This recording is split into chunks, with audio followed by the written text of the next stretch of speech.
or she donated time to the old age home and some of those other things. Virginia in her personal life also loved to do a lot of traveling and had been to Jordan, had been to Egypt, had been to Armenia, had been to China and Japan. But think about the old times and the new times. Here's one story that I find entertaining. My mom got sick, as you heard, many years back, and she had to be in the hospital. That was tough on all of us, but it was also tough on Virginia because she couldn't see her daughter. So to make a long story short, we came up with this great idea. We bought her a laptop. We got her headphones, and we got my mother headphones.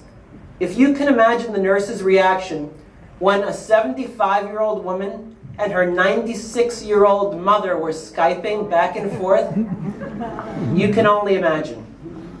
The last story for you, which I find even more entertaining.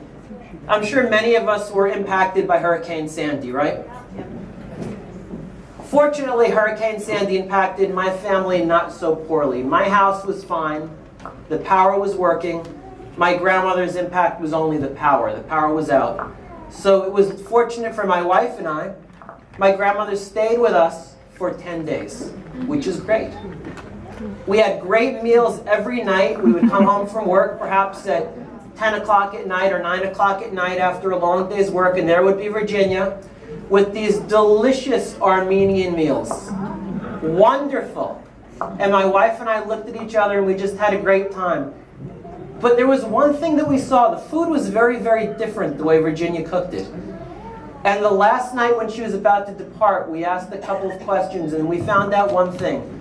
Not only is Virginia a great cook in her late 90s, but Virginia used more butter in the 10 days that she was with us than we used in our 4 years of marriage prior.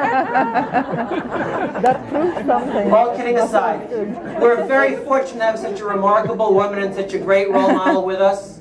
Virginia does everything for others first. She focuses on her family and she focuses on her friends.